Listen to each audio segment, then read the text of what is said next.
This that boom trap.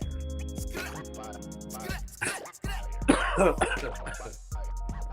trap. It's that boom trap. This that boom trap. Smell me. Boom trap. It's that boom track. It's a fact, me and Max spit that boom track. So it's important to see who's talking like the Zoom app. Quite the opposite, like when MF Doom rap. So whatever you write, take it to him. Scratch, no days off. Hard work pays off. What's trash to him could be a treasure. Consider that day lost. As long as you get better. Every year like Giannis, I don't play on his mic. Everything I write timeless. Sometimes you gotta get dirty like Giannis. If it ain't life or death, put that bullshit behind us. I do this for the real listeners and rhymers, brick dealers, old buyers, nickels and diamonds. I couldn't stop if you paid me. Who Really me? keep it a stack. Lakers Mavericks tomorrow. Luka playing? I don't know if he's coming back yet. Never let this shit outage me. Think you on our level must be stupid or you crazy. He said that he always had that. Yeah, hamstring or calf. Like that shit will never go away. Got a lot of lower extremity issues. Yep. That's the way it's all that. All that. Boom trap. This that boom trap. I made it so the non-believers had to feel me. Don't ever plan on stopping, they gon' have to kill me. Invested every dollar for what I believe in. Have no intentions on beef unless I find a reason. Hit the toe is black and gold, it's that kind of season. Another crab stuck in the barrel at the bottom reaching. I'm on some other shit like fuck what y'all think. Shit the paper, reinvest the fame is just a small thing. Bitches looking niggas mugs broke soon as I walk in. Ain't no folding, ain't no spokesman, I'm standing on all 10. See all I try to do is embrace a nigga movement. Even told a few come through the station with they music. I'm from the Ville where little niggas guns bust nowadays. You see me chillin', please don't get it fucked up. I never cared about the gossip, I just focused up. See the banner, smell the papers, and you know what's up. Boom track. Boom track. It's that boom track. My nigga, he with that boom track. Boom track. What's up, my nigga? Boom track. Yeah. Knoxville on that boom track. It's that boom track. My nigga heard with that boom track. Yeah. It's that boom track. Boom track, nigga. Yeah. Knoxville. Yeah. My nigga, he heard you a motherfucker for this one, man. Appreciate it, my nigga. Salute to you. Boom track. Big love, bro. Already. Be more shit. Boom track. Boom track. Yo. Welcome to Keep It a Stack Sports. Yes, I am your host, Herbert Wilson III. You smell me. What's going on?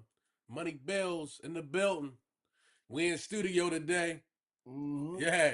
Y'all see us? Yeah, we in the studio. Locked in. See, we like to mix it up. You know what I'm saying? We get to mix it up. Remotely, in studio.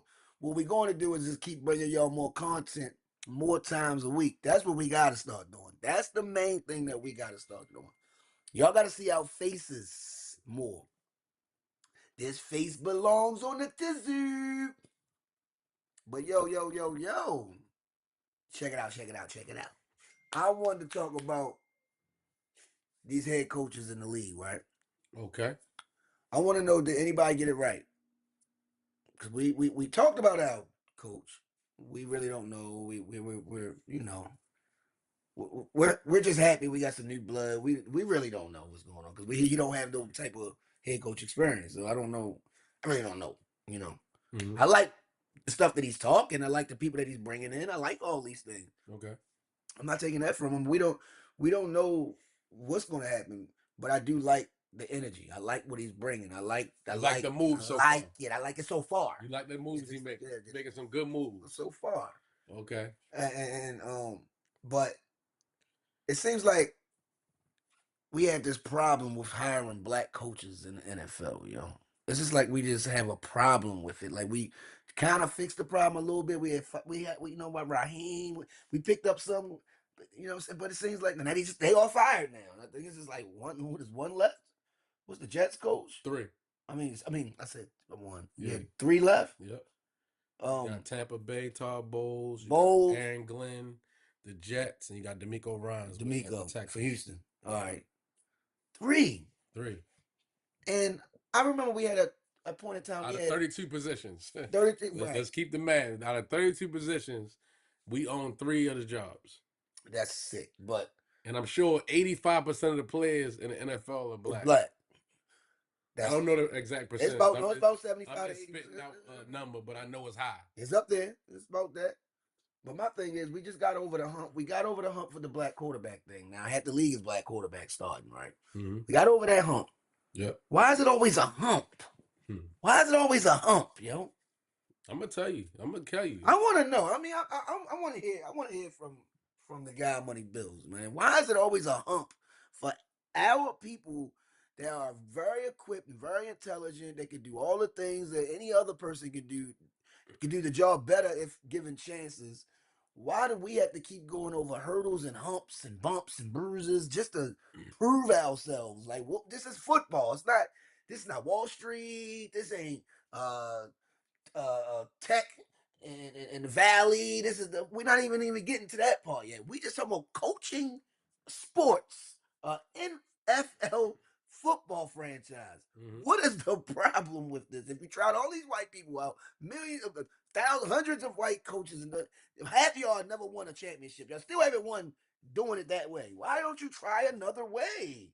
Try some new blood, like they always would say. I don't know, man. Try not to get upset. As a country, we're going backwards. You know what I mean? I believe we're going backwards. So the things that we were progressing on, like civil rights and equality and, you know, all the things that we put in the, segregation and all the things we did going forward, we were stepping going in the right direction. So, Martin Luther King talked about a certain thing as, that he saw this country looking like. So it was like, I have a dream. He dreamed that he could see everybody on the same level, people making the same amount of money, Barack Obama becoming the president. Mm-hmm. He could foresee those things. Right. I have a dream. These are the things that we were moving towards. Right. We had the black president. We had a lot of, and not a lot, but we had more NFL coaches at one time. Like you said, we probably had 7 or 8 of them, at one time. We were moving in the right direction. Yeah. We were going forward with certain things in the world. We're going forward. We had another woman to run for the president, 2 of them. So, things are starting to move. They didn't win, but okay, they was at the level to run. All right, we're going in the right direction. Even had a woman, Hillary, first, even before. Right, that's what I'm saying. So we had 2, right? We had 2. We had a white woman, and a black woman. The history is black men could vote before white women. So white women couldn't even have a bank account. So they put women under blacks damn near. That's a fact. No, that's a fact. So like when it comes to talk about it. So yeah, you feel me? So we were going in the right direction with things in this country. Mm-hmm. Here comes Donald Trump. Mm-hmm. The first thing he did when he got in office, one of the first things he did was kill DEI. Okay? Take that out. Okay? Because we don't want disadvantaged people to get jobs over white supremacy, over whites, over the privilege. Okay? I don't care if his qualifications is more than mine or on the same level as mine. You know what I mean? It ain't about that. We believe he shouldn't even have got an interview because if they wasn't doing DEI and they wasn't having these certain programs, that person wouldn't even have been a factor in this job. Okay, they got the Rooney Rule. The Rooney Rule in NFL is you must interview at least interview mm-hmm. 2 black minorities, black or minority, or a woman. But when they say choose, so a woman could be out of what? Like it could be 30. It could be 30. 2 people have to get interviewed. So for each job, you got to interview 2. That's crazy. So basically now it's like, are they just going through the motions? Okay, we're gonna interview 2, and then we're gonna go ahead and move on. All right, we're just gonna interview the 2 just to get it over. That's what I'm saying. Just for the status quo that this is what we gotta do, but we know who we really want to hire. That's how Brian Flores got the when did Brian Flores Miami job. no when he sued the NFL. Mm-hmm. He sued the NFL And because some shit in the email or something. it was I think Bill Belichick had or some was it Bill Belichick? Some got caught up in the email. Yeah, I think it was Belichick who congratulated somebody for the job, but it wasn't. The other guy still had an interview for the job. Right. But it was already known You already gave that they already gave the job away. The job is gone. And it was like but just to fulfill the Rooney Rule, we're going to have these blacks come in. Just to come in. Just to come in. Just to make it look good. Yeah, just to come in. Just to make it look good. So, like I say, we was going forward. You know, Trump comes into office, and I believe that his whole thing is division. What he's trying to do is divide the country so we all will be fighting amongst each other. We have some type of civil war, and whatever happens, and he stays in office. What does he get out of there? But I think his plan is to divide the country. That's what he wants to do. He's not trying to bring us together. When a president's job is to bring us together, is to work together, is to be for everybody. But he's more so for him and his unification. People, but that's not what he's about. And I believe that's one reason why there was no hires. I think that's why there was no hires, because if you look at the NFL is like you said it's not this, is not that. Like, it's not a job where as though, okay, why can't a guy be a coach? He's worked in football his whole life. Yeah, like, you know, this he is has shit the he did experience. as a child. Okay, it's not. Even the guys that played. Look. I'm not even, because there's a lot of white coaches that didn't even play in the NFL, right? Yes, because they had fathers. You're not even giving the guys that played. That's what I'm saying. It's almost like it's like a good old boy system. And if you look at the coaches, you see a lot of brothers, a lot of relationships, you know, a lot of related people, all the guys, and then their father coach, like Mentor's father coach, his brother coaches, the Hardballs, their father played coach. You know what I mean? Hardball played. The Shanahan. If you look at that, it's a lot of connections.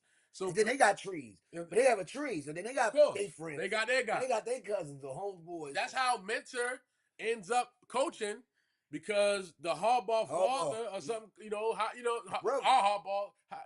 First we had him, and then he went over there to the brother. You know what I mean? Yeah. So and I want to say the Mentor's father had looked out for the Hardballs.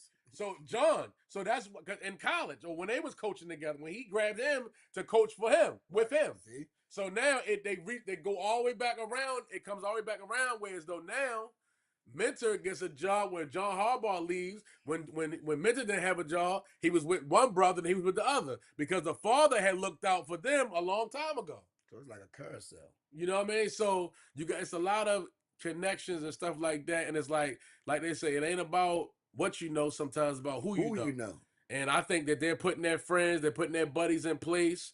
They know these are jobs of a high status.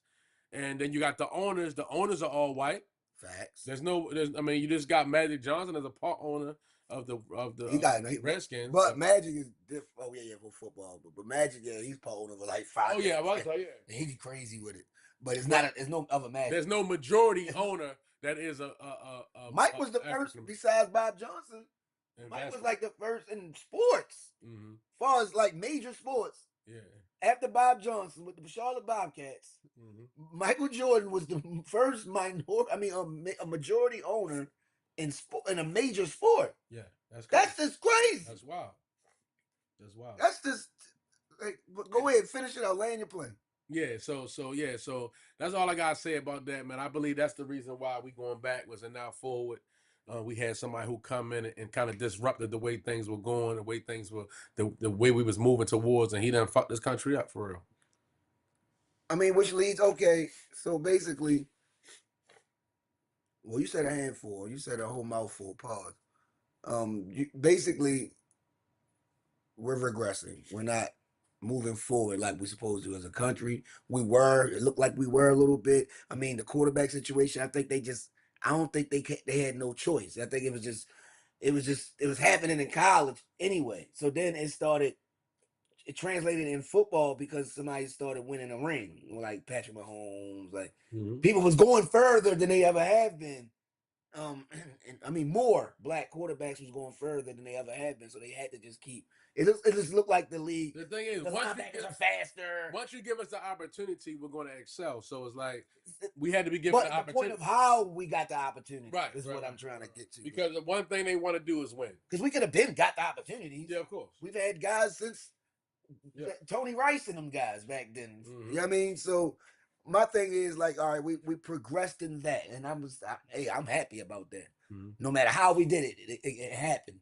Y'all can't stop it now because now you're even white quarterbacks like Josh Allen. Y'all looking for those guys. Y'all looking for mobile guys. Period. Mm-hmm. Sam Darnold is an anomaly, but he's more mobile than he's not. He's not fast enough, but he's smart. He knows when to get out of there. Mm-hmm. So plus Sam Darnold's a veteran, and it was time for him. So that style. He's a vet. But we can say, Young had that style, so we can. Yeah. It's a bunch of niggas had this you know style. what I'm saying? It's just that we just got more opportunities in the late 2020s, and all of a sudden, you know what I mean? However we got it and why it happened, who knows? But I know Patty Mahomes is the spearhead of it happening now. We know Donovan McNabb, we know Vic and all that. We know all that, but it's just, but it was Warren Moon wasn't even Warren Moon was when he hit more moves. One of the most pure pocket passes ever to play the game. Yeah, he wasn't scrambling. Randall Cunningham was before all them niggas, so that's what everybody wanted to be like him. He was our idol and shit. Yeah, that's a fact. That's our idol. I think he's one of the original. And he could, that shit. And not only that, he had this. He had a cannon. He had a rocket. What? He could throw it. He could run it. Yeah. Yeah. So it just looked very fishy how they would only let. They say like how they did comedians. They would only let a certain amount of black comedians like Eddie Murphy at the time after Richard Pryor and Red Fox. Then it came in Eddie Murphy, then Martin, and then it's like they only allow one or two at a time. Mm-hmm. Now, if you look at the landscape of comedy, DC Young Fly and all these Jack Funny. I think that the internet. That's what. Yeah. We never did. See, back then they didn't have They didn't have another platform. Right. They had no other platform. That's what I'm trying to say. You could jump online. Now niggas get like, all right, like that. Now I know. Like sports. Now you can set your own. You get your own page, IG page now, and your own highlight. Yep. And you own this. You own that. You can promote I ain't gotta wait for Prop 48. Like we supposed to be doing with Keep It a Stack. Right. We promote ourselves. You know what I'm saying? Right. All day long, Keep It a Stack. We gotta do it more. We gotta do it more. Yeah, you know. So yeah. We on it. But that's the thing that now it's like it's been thrown in their face too much. It's like even the owners was like, man, you know what, man, we gonna have to start going have to just start starting these. You know what I mean? We're gonna have to go ahead and give in. Yeah. Stop the racism when it comes to that. They ain't gonna stop it for everything. They'll stop it for the quarterback because he basketball's already, you know what I'm saying? Yeah. Like, we just take over shit. You know what I'm saying? Right. Like, I mean, it's just the athleticism is a little different. And I guess they were figuring that if you athletic, you can't be smart.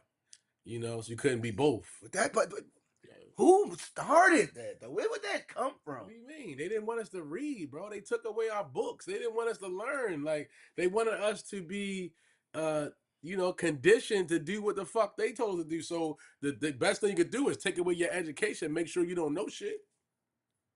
But we overcame slavery. Like what? My thing is, what I'm saying. Why do they think that would stop us? Because nothing's been stopping us. It hasn't. They still. We just keep. That's what I'm saying. So it's. They just keep putting up any obstacle, any like type they say, of things go in circles. You know what I mean? Things come in circles, and it's almost like Trump is trying to come back and put us back in that era, in that 60s type of shit.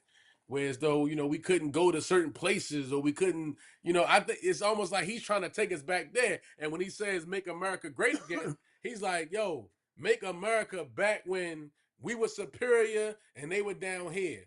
And they couldn't fuck with us on no level. But our country wasn't advanced back then, though. We ain't had the most money. We wasn't the best country. But it was great those times. Right, but it was great to them because they were in full command and in charge. Yeah, but we wasn't. We were beneath them. But the American dollar wasn't worth more than a lot. Like, things got better when blacks and whites started, when they started giving us jobs, when they started allowing us to get in the room. That's when America started making all this money.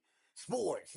We can name it all. We can name what black people did for this country. If you have more people to apply for a job, more than likely you're going to get a better candidate. That's what I'm saying. So if you have less people that's compete for a job, if you only got one section of people compete for a job, you're not going to get the best. You're not going to get the best because you're not looking at all. You're not looking because at you're not looking at everybody. The whole landscape. So it's somebody over there that was way better, but you never even interviewed him because he wasn't a part of this group. Racism. Like, so of course we're going to be better off. But you want to make America great? Like, no, you're not. You're trying to make America white. Yeah, y'all. I understand now. Now I do really know. I know what's really going on. I'm really playing dumb. They're trying to. It's all about control, as far as like population control. That's why they push the transgender situation, and they push it to the black community mostly. You know what I'm saying? They say there's more percentage of black transgenders in America than any other. You know what I'm saying? Like that's crazy. That's crazy. Being a transgender means that you're we talking about male going to being a woman. So that means you're taking away your joint into actually having a baby. You know what I'm saying? So they don't want us to reproduce anymore. They see that the Hispanics are overbearing, they're climbing more percentage of they're losing percentage. You know what I'm saying? Yeah. They don't like that. Because before long, everybody's gonna be brown. They don't like that. Yes, they want to stay the majority. If things keep going, they're going to become the minority. Of course. Because multiculturalism is going to take over the world. Our skin is going to be mixed with everybody. It's already happening. And that skin is kind of going to be wiped out because we're more of a dominant, you know, melatonin. We dominant. So our skin tone is going to take over. So why they? So they're scared of that because they don't want to be. Because they want to stay. This is the reason why they shipping all the Hispanics and all the people out of the country. That ain't going to stop anything. It's like you're just making shit worse. I think that's the reason for it. Making it worse because they're afraid that they're going to be an inferior race. And they feel as though, I don't know if you heard what Elon Musk said. Elon Musk came out and he said that if we become a minority, we better be afraid because they might turn us like into some type of slaves. So they're afraid that they think we're gonna be we animals. They think we savage. They think that we're gonna turn. They think we're gonna do the same thing that they did to us. About that. That's in their mental. They're sick. Their mental is that we're gonna do the same things that they did to us. Because they were here and we were here. If they were smart, they would know that black people don't have that in their hearts, though. So that's their black America. That's their fear. Because Africans, and that's why if you heard they own slaves, your boy Tesla, Elon Musk, that's what he was talking about. He said that. He said that. That shit is just, that's one of his quotes. All right, moving from that, let's go to Babs Bunny. All right, the halftime show. Mm-hmm. Bad Bunny.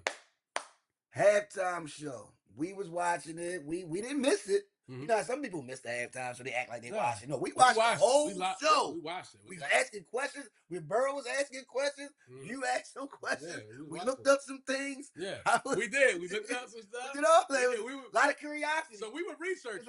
It wasn't like we was watching. We okay, let's try to figure this out.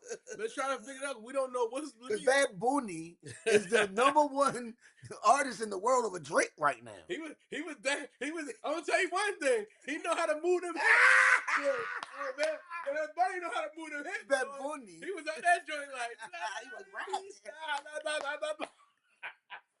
That's how they do indictment, yo. Shit, he is moving the fuck out the hip.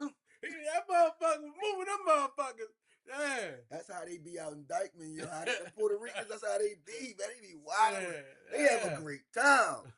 All right. Besides the scenery, how beautiful it looked, how they made it look, how all the transitions of, we know it was a lot of subliminals in there, just like how Kendrick shit was. That's crazy. Yeah, it's crazy how Kendrick did what he did last year for the black.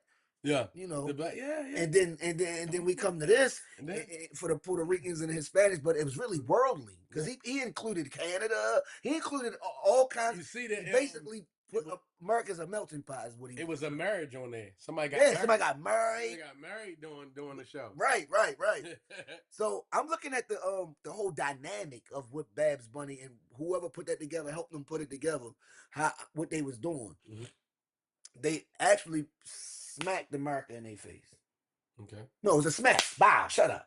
Uh-huh. You allowed me on the stage. They said they're investigating what Bad Bunny said. Bad Bunny. They said, that's crazy. What did the FBI are investigating what he was saying up there. Because nobody knows. Well, Spanish people know. Yes, They got some. They got some Spanish people. They said they investigate. They got some Spanish people. What y'all was saying up there? And plus, you got interpreters and all that. And they just look. No, the majority of Americans, white Midwest Americans, don't know because they don't know Spanish. So they didn't. Wasn't smart enough to go in and put their phone up, and you could do the translator. Yeah, the whole you actually could make a notepad of it. Okay. So every word that you hear is like you could study it. Yeah. So you can listen to everything word you hear. Did you do that? Yeah, we could have did it. No, I'm asking, did you do it? No, I didn't. Oh, okay. But I know I've done it before. Okay, yeah. Plus Uber tell us that we could do that. Like, that's dope. When somebody getting your car. Yeah, when Spanish people get in my car, Chinese people, I could put the joint on. Okay. Or I could put the translate. Yeah. Oh, that's tight. And I can see what the hell they talking about. Because I can record everything if I want. I have the right to record anything. So they bet they like facial, audio, anything. Yeah, anything can happen. They bet they talking shit. I have the right. This motherfucker. Anything. So if I really wanted, I'm like, I can go away. I could just record and put it on translation. And they'll just tell me everything they saying. I could just listen to this shit. Okay. But I don't be on that. Like I'm not. You drive. I'm not that type of nigga. Yeah, I'm not that type of nigga. But you can if you want. If you want to be so into this type of life. Yeah. So what you think about the Bad Bunny situation? I thought the Bad Bunny shit was a smack in the face to America, is letting America know that y'all are wrong. Y'all dead wrong. You're dead wrong. Y'all allowed all these Hispanics, blacks, all these different people to come in and help y'all build this country, right? We do all the hardship, all the jobs that nobody want, all the stuff. That's why he if you watched it, he included like all the flags, like all the different type of, you know what I'm saying? He basically said, y'all used us to do the dirty work, and then when times, the way y'all feeling now, Trump, I guess Trump. That's what you like. Basically, the number one thing is Trump.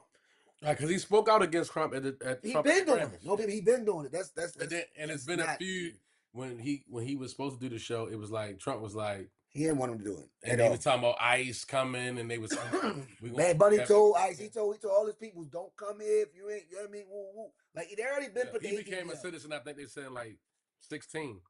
They already put the APB out on people coming in the Super Bowl. Don't even come here, yo, if you ain't really right. You know what I'm saying? Matter of fact, if you work for the company, I don't even want y'all to work. I'll pay y'all salary. He one of them type of niggas. And he said he was broke 10 years ago. Yeah, he was. Now he regular probably a billionaire. He probably a billionaire. If not, he's a billionaire. Right. Now he's the biggest star in the freaking world. So that's just how fast things can change, man. You put your time in, you never know what'll happen. No, it shows that the world is way bigger than America. Oh, yeah, that's a fact. Stop worrying about what's going on just in America. Yes, this is out. I love my country. I am an American through and throughout. I love being American, but I am not racist, nor am I prejudiced. Yeah, I could be judgmental at times if I see some shit that's some bullshit going on. Yeah, that's anybody. We're human. But I'm not racist. First of all, you have to have power to be racist. If you have no power, if you can't stop somebody from getting to another level, that's not racism. That's just prejudice. And that's crazy because when that happens, they call it like reverse racism. What? As far as like, you know how black people, let's say black people, right? Mm-hmm. Like you just said, racism is about power. You gotta have power. Being over top to somebody. You have to stop them from climbing up. And it's crazy though, because even poor whites, they still are racist towards black. They not racist because that's how dumb they are. They still biased. They prejudiced. The group. You know what I'm saying? Y'all niggas is poor just like us. You're poor than us. What is wrong with you guys? I hear about people sometimes when they talk about like, especially the women, dark skin versus light skin, and I think back, I don't know if that's true now, but I know back like when I was in high school, I'm gonna say the girls that was in school with me or who was my age. I'm 47 years. Damn, I'm 40. Damn, I'm 47. I'm 46. Nigga. It'd be crazy to hear you say that shit. Yeah, so now we made it, nigga. We made it. Women in my age bracket, from like 5 year span or whatever, it's this thing about dark and light and all that shit. I never cared. I never thought about it. I never even looked at none of that until I always thought that y'all looked at light talking about it, and they was like, it's a thing. It's like a thing. Like Always my good. mother liked my sister because she was light, and the brown skinned people, Yeah. the brown skinned kids, Light skinned girls like the dark skinned niggas. Dark skinned women like you know what I mean? It was like light skinned almost like a boys. prejudice, Light skinned curly head niggas. I a know all that. prejudice within our own race. It where was. it's a dark light type of thing. But if you didn't care And I about was it, never raised like that, so I guess I didn't think about that. That never phased me. I love being dark skinned. I never, you know what I mean? I thought it was unique because it was different. I thought it was better. see, but You know what I'm saying? In my mind, it's better. Like, and that's what I'm thinking. it's my thing. I never had that. The reason why I knew it was going on, but I didn't care, because I would be labeled as a pretty boy and shit like that because I had curly hair and all this. I looked the part. I don't look. I look exotic, I guess. I don't look like everybody how everybody else look. So that's almost like a defense mechanism in a way. So I gotta start acting tough. I gotta start acting like I'm a gangster. I gotta start curring it, start punching niggas in their face. They think I'm soft or something because of how I look. A motherfucker might think he's sweet. Yeah. That's like going to jail. You don't look sweet to certain niggas. They might not try you as quick as they gonna try me. Okay. Unless I gotta know people. So you saying that's just how it is. People equate light skin with almost. And I'm not light skin. I'm red. With being soft. Yeah, like you want some soft shit. You're a pretty boy, or you ain't rugged enough. Like there's some light skinned niggas that do all kinds of shit. Okay, and they equate being dark skinned to being a little. When you walk, like I said, we walk into the jail. I'm just putting jail into this. This is the best thing I could think of right now. Okay. We both walk into the jail. We got our knapsack. We got our sack. We got our chain. We got the same shit on. Okay. They gonna try me before they try you, nigga. They just are. Just because you light skinned. I'm not light skinned. I'm copper. But I'm fair skinned. That's what they call it back then. I'm fair skinned, but I have good hair. That's what I'm saying. You gotta put the whole everything into it. I think it has. You walk in that bitch. I think like if you walk in that bitch like this, like how you look and all that, niggas ain't gonna just try you. I think having more melanin makes you more exotic. It makes you, it's almost like you got superpowers. You know what I mean? Because we can fight off the sun. Yeah, you don't get sunburned. And so like we have different superpowers that everybody don't have. That's a fact. You know what I'm saying? Just being black, period. Yeah. But even being a dark melanin has to do with a lot. Like having melanin, like it is a superpower. It is. You know, it has its advantages. Right. It has advantages. Why people don't like that? You know that, right? You feel me? Like, why you think that they go into a sunbed and sit and try to burn themselves to get darker? You know what I'm saying? They want to have a tan. They want to have a tan on their bodies. They don't want to have that type of skin that they have. Yeah. And so I think personally, the people, I'm not saying every white person, but I'm talking about like white supremacists. I think they feel inferior. That's what we're talking about. First of all, we're talking about white supremacists and racists. I think we're not talking about good white people. We're not talking about those people. We're talking about supremacists, racists, fucks, and prejudiced people. I think they feel inferior. And I think that they know if we get a chance, we're going to take their shit. We're going to take their job. We're going to take their girl. You know what I mean? Because we have more to offer. I think that's what they think. I think they feel inferior to us.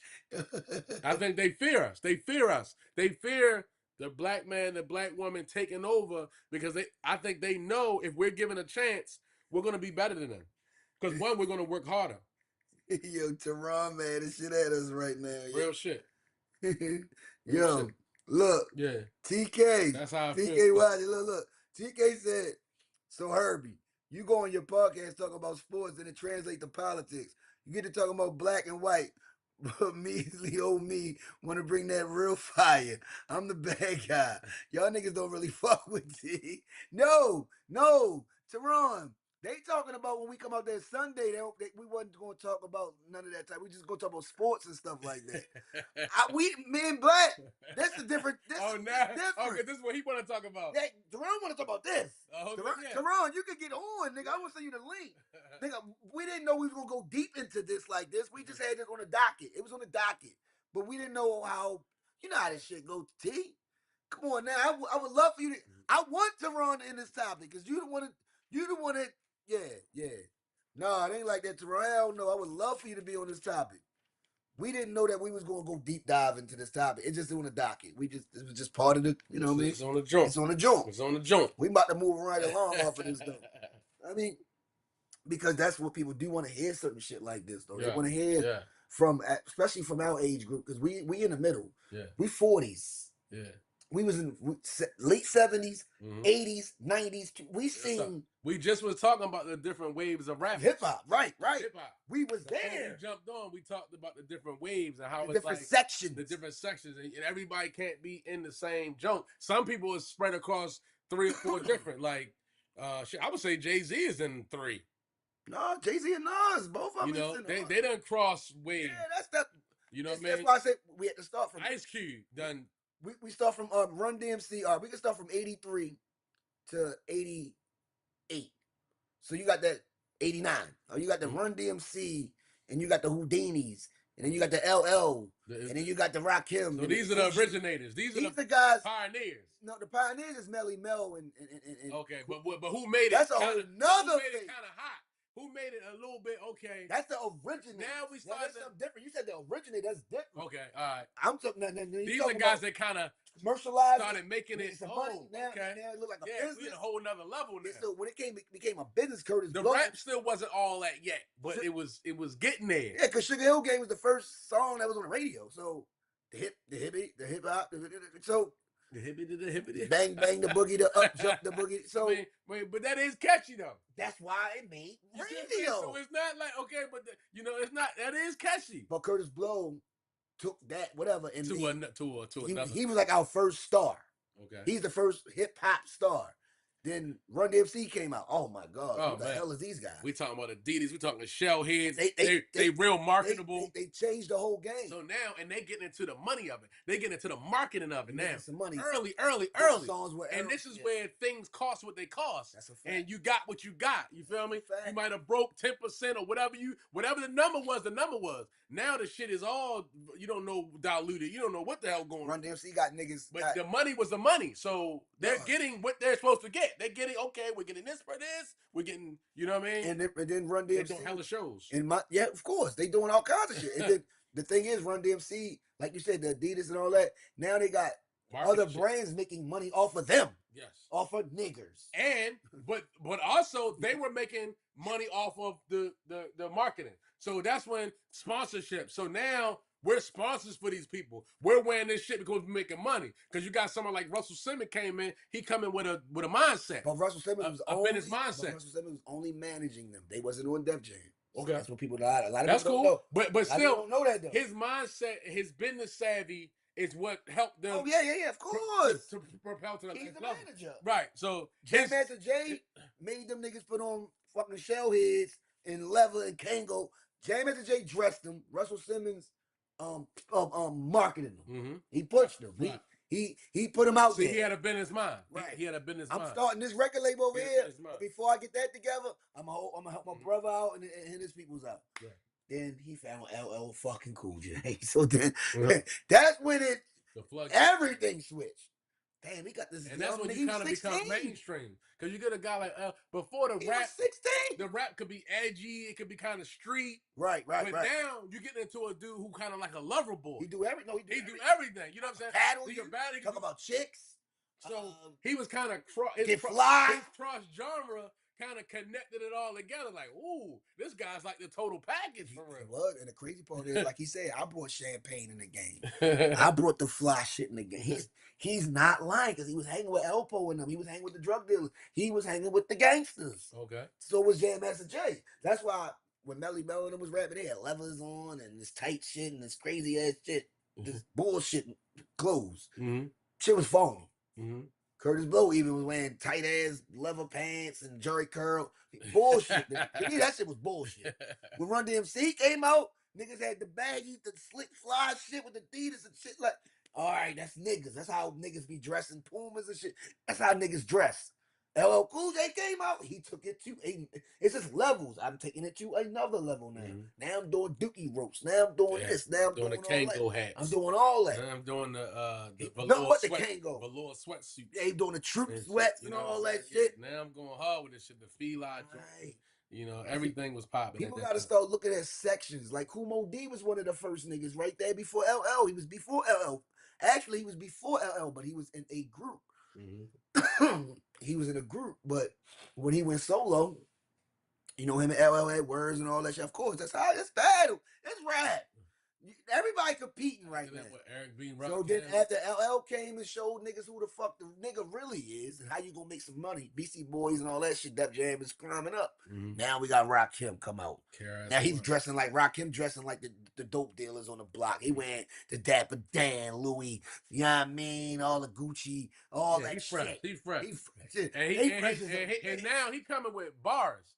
He coming with lyrics. No, he slowed it down. And it's not so much. It's not a jingle right now. It ain't no jingle. It ain't all loud. It ain't no jingle. It ain't. I am this. He ain't rapping like that. It's straight bars. Rap. You know what I'm saying? Like, yeah, he got you on some methodical, slow. Right. I'm making sense. You can understand what I'm saying. Yeah, he smoothed it out. Everything is, you know what I'm saying? Rap. Slick shit. Correctly. Yeah. And I'm making you think. I'm having you think on some another level type of shit. So I'm on some conscious shit. He was a 5%er. I'm getting on some conscious now. Now we come to the conscious era. That's when the KR's won. Yeah, KR's won. They came in the same time. They both came in the same time. So KR's one was more of a black. Another flower though. Oh yeah, everything. Another lyricist. Another flower. Yeah. All that. Another lyricist. Rakim was just more of a 5%er. He was more for 5%er type nigga. Almost Muslim. KR's one was more of a black scholar type of, you know what I'm saying? Yeah, for sure. He's like a black scholar. that nigga made a song called "You Must Learn." Yeah, real tough. He rapped about Marcus Garvey and all these people. I didn't even know about these. On some conscious, but you know what I'm saying? On some conscious, a guy who got a great vocabulary, a guy who got a great flow, right? And he on some almost like some preppy boy shit. You know what I'm saying? But I'm making y'all think while I'm rapping, though. Y'all gonna think and y'all gonna get knowledge out of my rap. And it's gonna be some black power shit. Oh, yeah. You know what I'm saying? It's gonna be like some black power type shit. KR's one studied the Black Panthers. Yeah, it's gonna be on. He studied Marcus Garvey. It's gonna be on that tip. Yeah, he Harriet Tubman. Very conscious. He on some but he was street. The thing was, he was gangster though. His first, like his first album. He was gangster. He just mixed that shit in there. Okay. So then we went from that. Then you Coogee Rap. Then you got Slick Rick. EPMD. Motherfucker. Yeah. EPMD. That's all in the same. All around it. That's that new section. Okay, but then when you leave that, now I think you go. Then you got Ice Cube. Then you go into then you go to the gangster rap. But that's 88. That's the same NWA. time. But it's like we went from consciousness. You see how the things keep going back and forth. And like we went from consciousness. There was a balance back then. Being a conscious of who we are and what we believe in. We on some black power shit. We on some educational shit. We on some strong Bush with a big afro shit. And then we go into fuck the police coming straight from the underground. A young nigga got it back because I'm brown.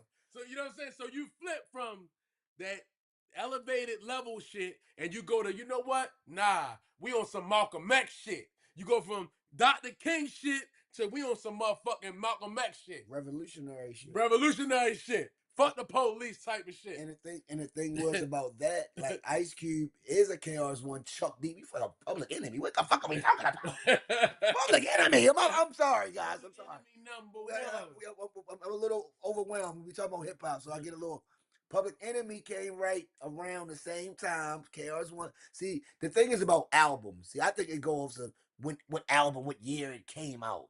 Yeah, but Public Enemy came out 87, 88. Rakim came out 86, and Criminal Minded, KR's one came out 86, 87. So it's like they was all fighting for spots. All of them trying to be into hip hop. It's just about who album drops or who came first. That's cool. Ain't nothing wrong with that. Yeah. But Chuck D and KR's one and them niggas, Public Enemy, and them niggas, X-Clan, all those type of niggas, they came with the conscious. The tribe came. See, it's layers. It's layers. Because you got Ice Cube and them. It's on some gangster shit, right? Some gangster shit.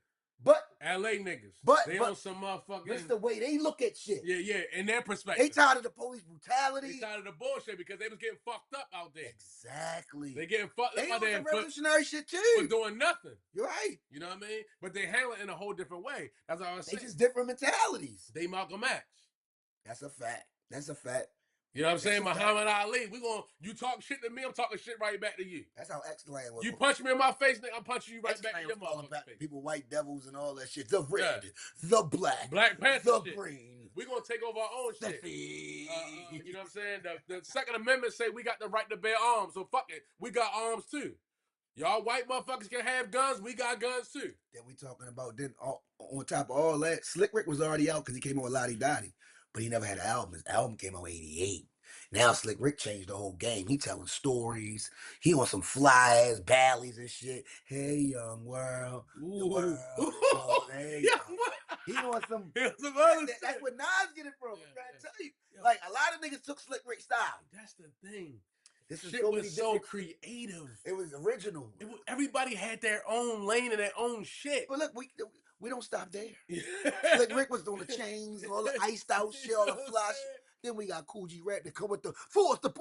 They come with a whole nother. Who the fuck is this? Nigga came up with Road to the Riches. Talk, all that shit. Like the flow, the lyrics, just the way he rapped, repetitive metaphors. Just like, why is he rapping like? I never heard nothing like this. Rakim was on some, but G-Rap it was like different. Then you got Kane at the same time. Kane on the fly. He could dance, he could do that, and he got lyricism, and Kane was, one thing about Kane was really all around the best at that time. All up to because he was Asiatic black man too. That's what that means. Mm-hmm. His name mean that. He was on that God shit. He was on that 5% of shit too, but he loved the ladies too. And he knew how to dance, he knew how to party, and he could fly. And he knew how to rap really good. Like he could battle. Put a quarter in your ass because you played yourself. Like he was saying shit like that. Like the shit was it was just so innovative, yo. Shit was dope.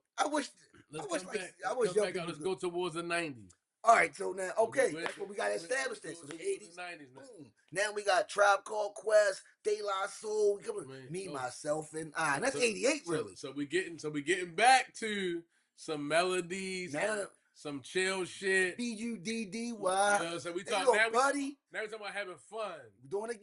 We having fun. You know what I'm saying? We talking about having fun. You got it. The glamorous life. Ooh, you got it. So now we moving into more dancing, more fun. Kingpin, Kid and Play. Don't forget about my fucking niggas Kid and Play. So now we roll. We get into some fun shit and some dancing. Right. And some shit that make you move, disco music. Let's not forget. You know what I'm saying? We're going into the disco era.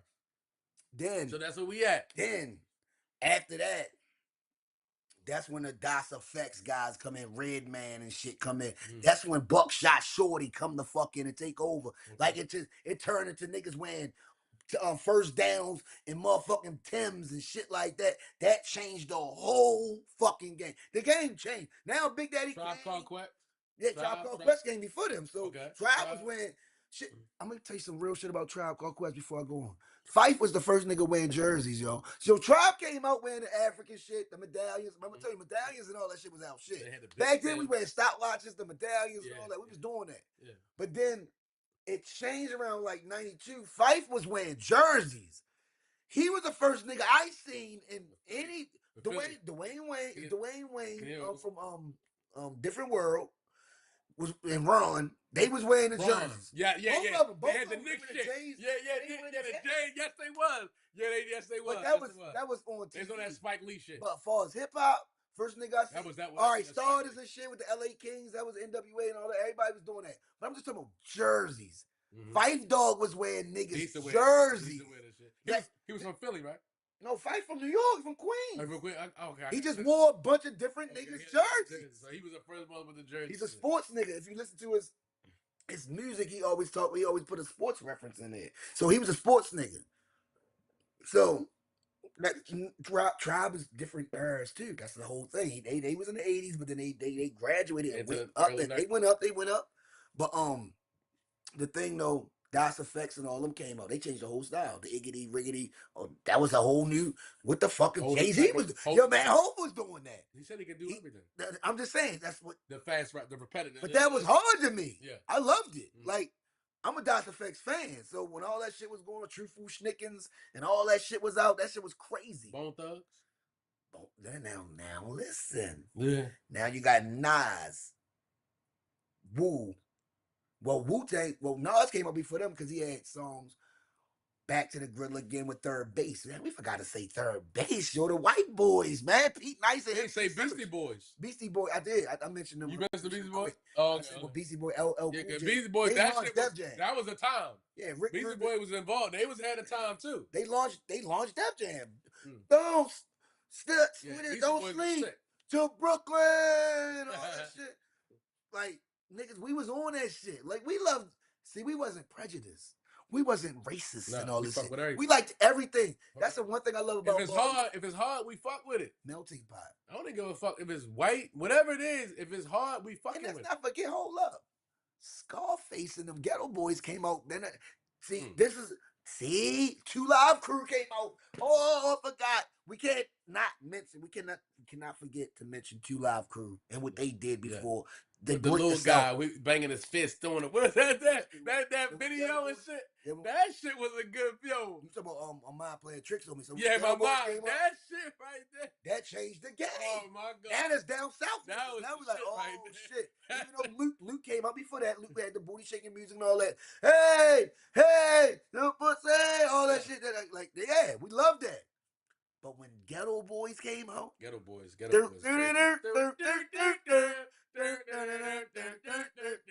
shit ain't nothing like that. Nah. That changed. That's an anthem. Game. That's a classic. We can't lie. That's a I don't classic. care if you're from East Coast. That's West a fucking Coast. classic. Ghetto Boys changed the game. That's a classic. That's a classic. That's a classic. Like real talk. Like when you hear that, you just be like, it just takes you too old. Yeah, this year Halloween fell on a weekend. Me and Ghetto Boys are trick or treating, robbing little kids for bags.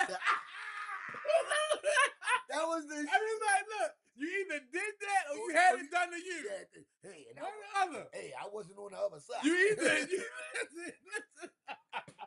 either did that or you had it happen to you. And that was going on. For real. They was running around, taking niggas' bags, hitting niggas That was outside a thing. That was a all thing. that shit, man. That was everywhere. And the crazy part is, that's before our parents walked us around. Our parents wasn't with us. Everybody was outside by themselves. By the 6th grade, 5th grade, 6th grade. Everybody was out by themselves. We all together. You got your everybody together. You and your homeboys. Wasn't no parents out there. Hell no. You about 8 deep. You better be deep, nigga. Don't go out that bitch with 2-3 niggas. You gonna get yoked up, get your candy took, all that shit. Mollywop. That's what was happening. Hey, I'm sorry. That's what was happening. But yeah, you're right. And then these are sections. Now we go to 94, 93, 94, 95. We got the Wu-Tang. I forgot. I'm sorry. EPMD was out when all that shit was going on. The 88s and 90, 89, 90, 91, 92, 93. EPMD was out. Nice and Smooth was out. All those guys was out. Like that's why I say it's sections. Okay. It's sections. There's so much different layers. None of them niggas sound alike. Everybody we named sound different. None of them. But you had leaders of the new school, Busta Rhymes coming out. Motherfuckers had their own style. Their own little flavor. Nobody sounded alike. Nobody sound like they were like, okay, we're gonna bite this style so we can get on now. Oh, you can't come out. We got our own. Not we to got mention our own thing we're going. We got MC Light and Queen Latifah and the motherfuckers cooking shit. Coming. Here comes Shantae was before them. Here comes the lady. Shantae was with LL in them. Shantae was with LL in them. Yeah, so Salt and Pepper. Oh, yo, I thought about this. Yo, Salt and Pepper got so many hits. They got so many hits. Yo, who can beat them in the verses as far as like a group, girls, whatever? That'd be dope for them. They versus. I look at their hits. That'd be sick. Yo, they got hits. That'd be sick. They got songs. It's hard to beat Salt and Pepper in a fucking versus. Because they went up from 86, 87 to like 94, 95. They was hot for like 10 years. Okay. They had a 10-year stretch. They had a like those. Nigga, that's hard to do, nigga. They had shoot that. They had all that. That's older. What a man. They got hits. Good man. Yo, they got hits. They got some shit. Yo, and I was. Yeah, they got some shit. That's what I'm trying to tell you. You really think about Push It and all that. Get up. Everybody get up. All that, man. Come on, yo. But then we go to 93, 94. We coming up to Biggie. Wu-Tang. Nas. Big. Yeah. Hove. Mobb Deep. Even Outkast. This is going on. This is going on, guys. This one shit's turning the corner. It's changing the. We turning the corner now. I think we turned the corner right now. Yeah, this is a whole. Shit was getting little. We was going the right direction. Now we like, oh shit, this shit gaining some motherfucking traction. Yeah, I think it. When you come into these type of guys, this shit's starting to gain traction. You know how you shooting dice. You know you shoot dice, and then you be like, bet it. Tupac. You know, you be like, bet it. Pac, of course, Pac. Man, what the fuck am I? You know what I'm saying? Like we starting to. Pac was on before all those solo artists. Now, right. Pac, we starting to turn the corner. Like this shit getting mainstream now. This shit is going like really like they're like, hold the fuck up. No, this is you ain't lying, yo, because you gotta understand. Ice Cube we did some like nice stuff with it. Ice Cube pushed the envelope because he did Boys in the Hood. First of all, he got albums coming out. Death Certificate, America's Most Wanted. He got those solo albums. Ice Cube. He already solidified himself. He's really Ice Cube is the guy. The fucking like. But then you got Pac coming behind Ice Cube because he the first one was talking about I need my fucking money. Oh yeah, he was on it. He figured that out early. Like, hold up. He ran up in they shit. They was beefing. After him, you had people like the Locks and people that signed. Everybody. Like you had a lot of niggas who got fucked after him. He was before these motherfuckers. Mm-hmm. He said, nah, this business shit ain't right. We done done all these motherfucking shows. We done made all this bread. We got all these fucking people. We ain't got no bread. I have a song called and on the song I say that nigga was asking a question early. I said LL started me. Cube brought out the heart in me. Yeah. I have that on. Y'all can go listen to it. It's called I Love Hip Hop. It's available everywhere.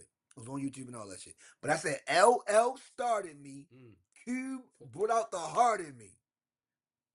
That means when I listened to Cube back then, that nigga made me feel like, yeah, like he was a whole nother nigga. He wasn't like anybody else. I've never heard nobody like him. MC Ren was that nigga too. Don't get it fucked up. MC Ren was right there under Ice Cube. They was right there. But Cube was just gangster. That's what they be yelling. It's all about a salary. It's all about reality. Yeah. He was just, I don't know. And then know that Jazz, no, my little brother, no. He wrote a lot of niggas shit. What? What the fuck you talking about? He wrote the niggas on his shit. He wrote. He said it. Like, yo, he was the writer for all that shit. Except for Ren. That thing was shit. Nice as shit, bro. He wrote Dre. He wrote a lot of that Dre. And then you see what he did with the movies and the shit, the way he crossed shit, started doing other stuff and stayed relevant. And he's still doing shit. Niggas ain't Cube. He been grinding for 30. Niggas ain't 40. Cube is different. He's a different nigga. He a different entity. He been grinding for a long motherfucking time. 40. You said it? He been grinding for a long motherfucking time. So it's all right, okay. It's like 86 is when he really came out. They came out before. They actually came out before Straight Outta Compton. They was already doing a little bit of things and writing shit and doing shit before Straight Outta Compton came out. So when Straight Outta Compton came out, 40 years. Yeah, and so it's 88. It's 38 years. I mean, so really it's 40 because 86 is when they really started. 40 years. Cube putting this pain and pressure on this. Putting weight on, and they been keep changing their fucking identities. Right. Went from gangster rap to fucking funny movies. That's a fact. To fucking it's the kid movies too. After the funny movies. You know what I'm saying? You know what I'm saying? Producing, and now he own a fucking basketball league. And that's like he done giving niggas opportunities. Every fucking dime, every fucking decade, this motherfucker done reinvented himself. That's when you know you're a winner. Yeah, you're a different nigga. That's when you know you're a fucking winner. I don't give a fuck what happens. I'm always gonna find some shit to do. That's relevant. I can change with the times, nigga. I'm not just a motherfucking a nigga just a instant success. You know what I'm saying? He do one motherfucking hit single. He hit one single, but that nigga that does it for his whole life. He never did nothing else great. That's not Cube. Yeah, Cube is the opposite. Nigga hit one single and do nothing else great. Cube is the opposite of that. This nigga Cube been relevant over 4 decades. He's one of my idols. He done 4 different things. Preaching to the choir with me. And done them great. I think he's like one of the most important people in hip hop. And he got his son doing shit in movies, directing movies, actor, all that shit. Good ass movies too. Not no brinky. You know what I'm saying? It ain't like he just brought himself. He like I'm gonna bring my son up in this shit too. No, that O'Shea Jr. Yeah, he shorty about that action. That says a lot, bro. But yeah,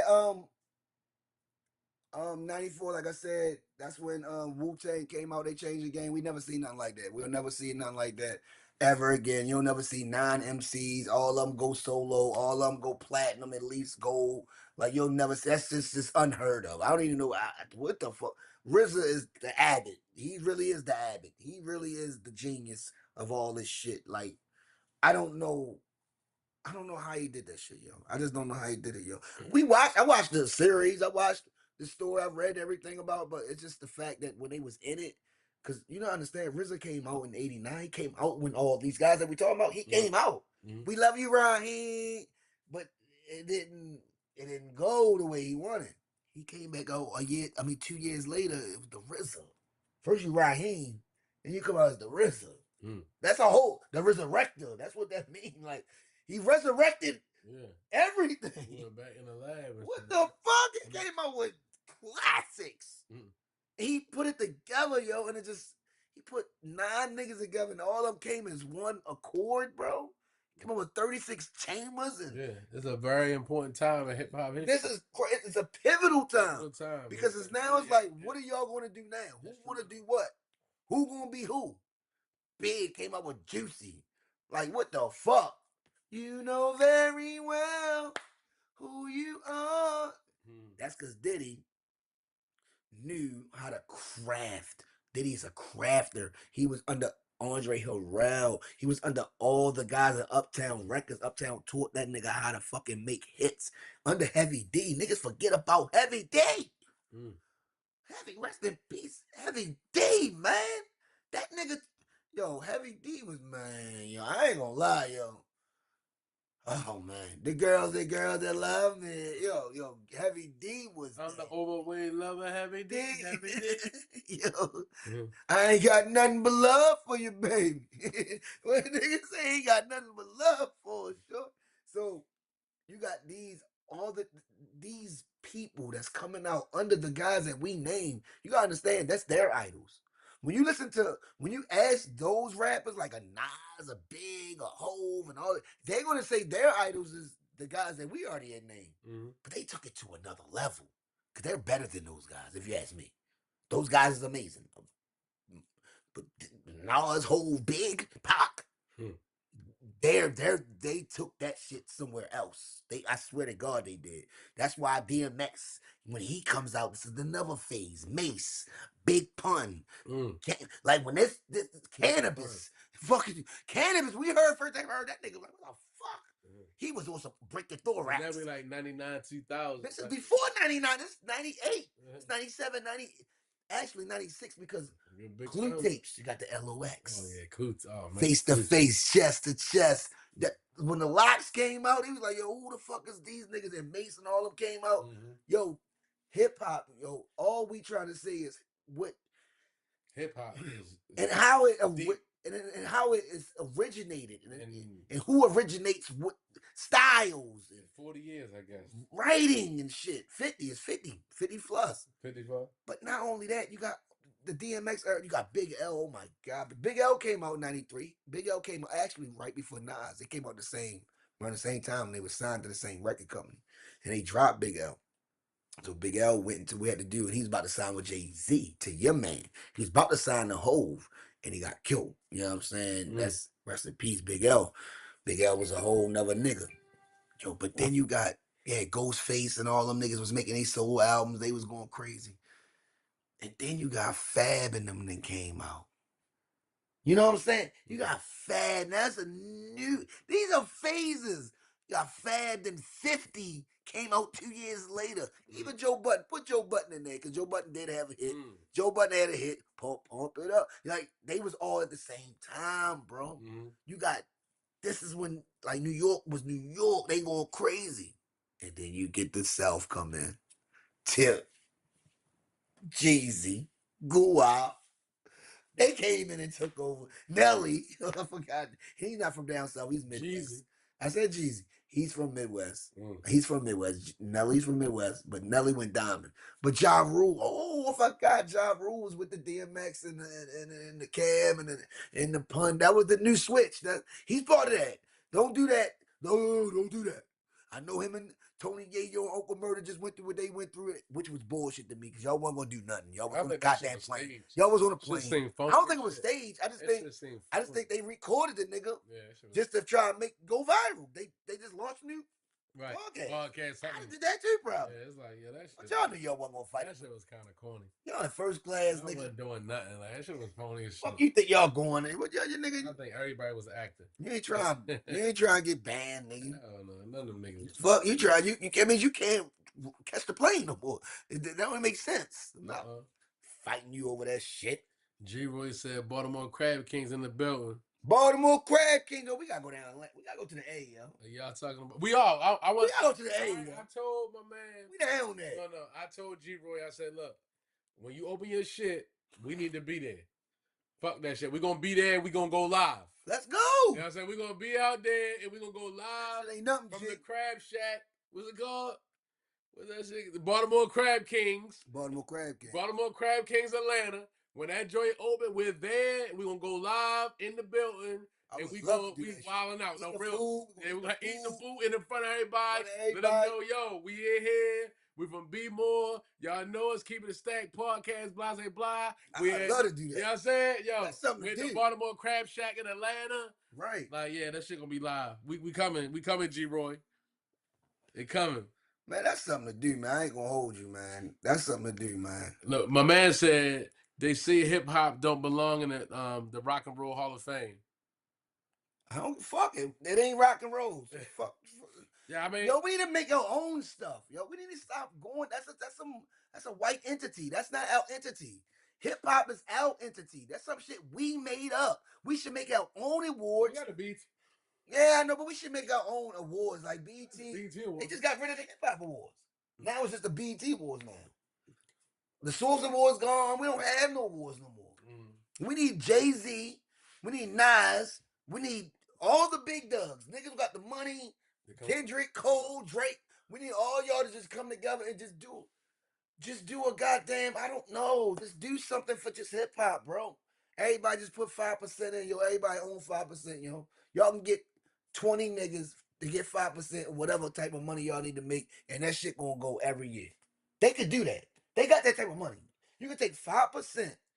Everybody 5%. So that's 2 for 10. 2 for 10. 2 for 10. 2 for 10. So we're gonna have on 10% of the actual company. All that does is reimburses each. We're not trying to make too much money off of it. We're trying to just keep the shit going. Grammys, I don't who makes money off the Grammys? I don't know. Who owns the Grammys? I don't know. We can make our own Grammys is what I'm trying to say. Just make our own stuff. From the channel they on. Like, yeah, they got TV rights. I mean, that's different. I'm just you're right. TV rights and the sponsors and all that ads. I mean, but that's with any company when you're pushing it. I'm just saying, why can't we just start it though? Like this, let's just start it like hold the title. He gave everybody stock and percentage and all that shit. I think we should all do the same shit right now. We don't need nobody else to start nothing else, yo. We could do have our own. We'll have that be with the Grammys. Have our own. Have our own Grammys. And we could change it up. Are we excluding? We're not excluding anybody. No, we're not excluding nothing. We don't give a fuck what color you in. If you got the best album, we're gonna really pick the best album. We're not going off the politics shit. Okay. We're not gonna say this person just because this company is paying this and paying. No, we're going off of the majority fan votes and shit like that. Man. When somebody come to you and say, "Yo, I'm gonna give you $3 million," we say, "My shit is the shit." No, we don't need your money. We up. That's why we gotta pick rich niggas. We don't need no niggas. I'm saying you in charge of this shit. Right now, yeah. I'm taking the 3 M's. See, all right, so you feel me? Like you're in charge of this shit, right? We doing this, and we having a thing where we go for the best, whatever. I'm not. And a motherfucker come to you and say, "Look, Harry, let's check this out. Check this out." I'm not doing that, man. I got $3 million. But you know my integrity not like I don't care about money. Go ahead and say we the best, and I'm gonna pass you this couple dollars. You know I don't care about no money like that. So I'm not that type of nigga. So you're not taking that bread. No. So you're not gonna say not if it. No. Now that's different when we on some trap and hustling underground shit. But this is some real shit. Those overground. It's not all underground. I know, but this money going to you. Fuck all what it is. We giving you $3 million to say that these niggas the best over these niggas. Is he top 3 in that category? He's in the category. Is he top 3? He's in the category. But we want. He's one of the best. But you, in your mind, you don't think he's the best. But check this out. Well, I'm gonna give you 3 to say yo the best. But after that, I don't gotta do it no more, right? How you get the $3 million? Come on, me right now. Yeah, right now. I need that 3 right now. See what I'm saying? So right. So that's what I'm saying. I need that 3 right now. After that, I'm not gonna ever do it again. Right. And I tell everybody, yo, I took that 3, yo. Yeah, nah, you can't tell everybody you're going to jail. You can't tell everybody. You can't tell nobody. Going to prison. You can't tell nobody you took the 3. I ain't paying no taxes on it or nothing. No. It was an underhand deal. No, but I really wouldn't do it though. Like I'm like, yo, I really care about the art and the integrity of the art. That's what I really care about. I'm really into that shit. Like, okay, I'm not a nigga that's, I'm an artist, so I care about this shit. Right. I just want everybody to have a fair shake. That's why I would want rich niggas to do it, because they don't need the money. A rich nigga don't need your fucking money. I already got money, bro. I got more money than you that you offer me. So that's how you shun a nigga. You probably got writers in the Grammys and the Oscars that's low key. They ain't getting like you just said, like you presented. They have done that. I know they've done that. Presented to the writer.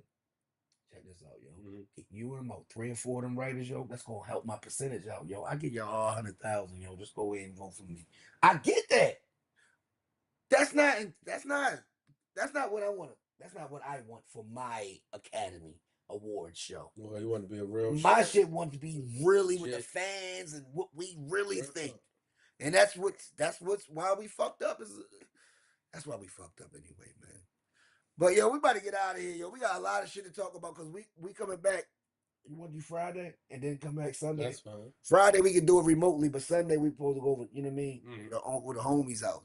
But Friday we're gonna do this remotely. We got other things that we didn't tackle, but we gotta get out of here. We doing it too long. I think it was a fun episode. I think everybody should go watch and look at this shit. Yeah, we ain't getting to the 2000s. We can get to the 2000s. We get to the 2000s. We know the Jeezys, the Guwats. Because the next time we come, we're gonna have a little versus. And that's the thing. We're gonna do Tip versus Weezy, and I really want to see.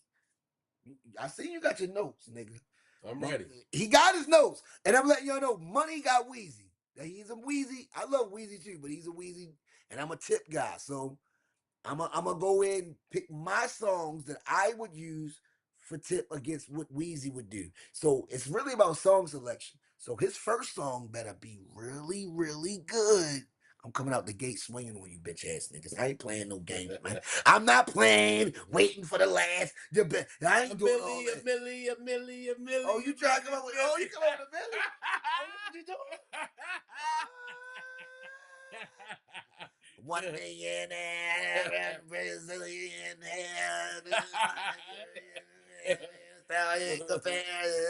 I know. I already know. All right, okay. That's a hard ass song too. That nigga Wayne go crazy. I'm a beast. Yeah, I know. I got it. Motherfucking goblin. I got you, motherfuckers, man. He loves and the crazy part is when I did, before we get out of here, when I did it on Facebook, it was a couple guys that went with Tip and was going with Tip and all that, said, man, shit. Ooh. But then there was certain niggas that went with Weezy, but there was certain niggas that said, not close. Not even close. That's not it's gonna annihilate. No, it's not. I'm telling y'all right now, I'm hip hop. No one's getting annihilated in this verse. We're talking about 20 songs. I'm not talking about who had the best career. I'm not talking about this and that. I'm talking about 20 songs. That means you have to pick your song. I pick my song. Which song gonna be better? That's it. It's not about all that shit y'all be thinking. This is verses. Every time y'all think this person gonna win, they always lose. It keeps happening. Y'all thought Fab was gonna be Kiss. Kiss cooked them. Y'all thought 2 Chainz was gonna be Rick Ross. Rick Ross cooked them. Y'all thought Dipset was gonna be The Lox. The Lox cooked them. I can keep going on. Who the consensus said that person or that group was gonna win, and this person or group won. So it's not about that. It's about what song y'all pick against each other, bro. It's verses. You smell me? Keep it in Stack Sports, man. We out of here. We gonna see y'all Friday, man. Turn this shit off, man.